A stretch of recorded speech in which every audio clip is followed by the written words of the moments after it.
Friends, ఇప్పుడు మనం room దగ్గర నుంచి అమ్మవారు గుడికి వెళ్ళే మెయిన్ గేట్ దాకా రెసిడెన్షియల్ వాళ్ళే ప్రొవైడ్ చేస్తున్నారు అనమాట. Vehicle free service.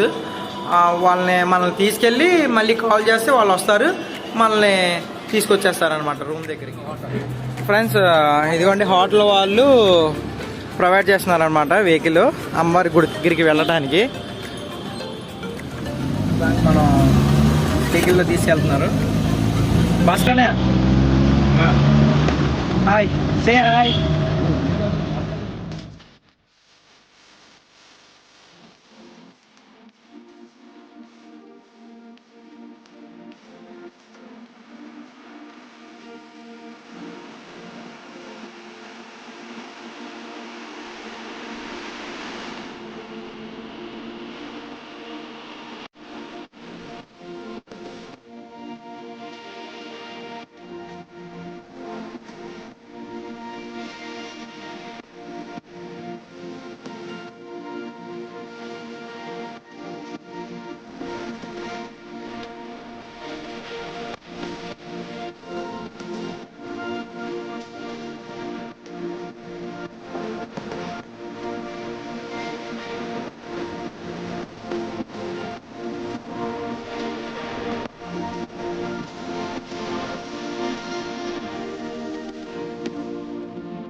జమ్మూ కాశ్మీర్లో మ్యాగీ చికెన్ అనేది ఏంటంటే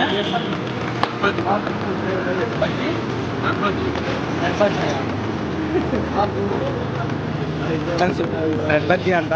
రెసిడెన్షియల్ వెహికల్ వాడు ఇక్కడ దింపేశాడు. ఇక్కడ పెద్ద రావి చెట్టు ఒకటి ఉంది. ఆ రావి చెట్టు కాడి నుంచి ఇంకో ఆటో మాట్లాడుకుంటున్నాం. ఆటో కాడి నుంచి మళ్ళీ వెళ్తామే మన జర్నీ.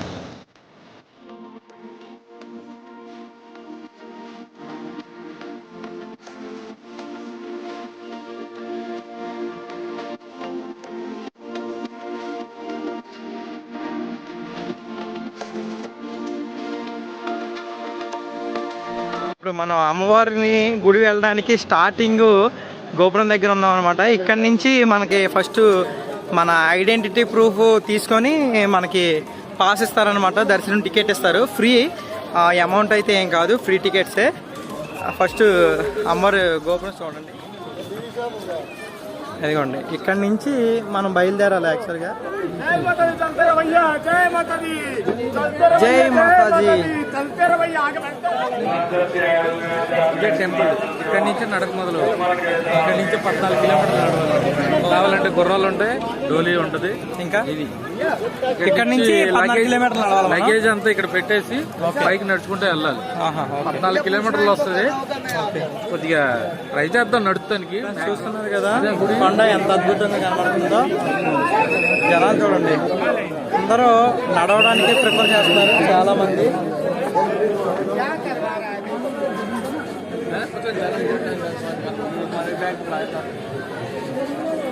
ఇప్పుడు మేము చాలా ఇబ్బంది పడ్డాం అనమాట. ఆ ఇబ్బంది అనేది భాస్కర్ అని చెప్తాడు, ఎందుకు ఇబ్బంది పడ్డాము కూడా ఒకసారి వినండి.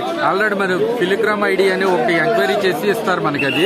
అది లేకుండా మేము డైరెక్ట్ గా మేము ఇక్కడికి వచ్చేసాం. వచ్చేసిన తర్వాత మేము ఇక్కడ కొద్దిగా ఇబ్బంది పడ్డాం. తర్వాత ఆఫీస్ వాళ్ళని కొద్దిగా వాళ్ళని రిక్వెస్ట్ చేస్తే మాకు ఐడి ఇచ్చారు 5గురికి. కానీ మీరు కాబట్టి వస్తే మట్టికి రైల్వే స్టేషన్ లో కానీ బస్ స్టాండ్ దగ్గర కానీ పిలిగ్రామ్ ఐడి ఇస్తారు. కంపల్సరీ రండి, లేకపోతే మళ్ళీ ఇబ్బంది అవుద్ది మీకు. మేమంటే ఏదోలాగా రిక్వెస్ట్ చేస్తున్నాం, వెళ్తున్నాం. అది ఖచ్చితంగా మట్టికి మీరు వర్కౌట్ చేసుకున్నా రండి.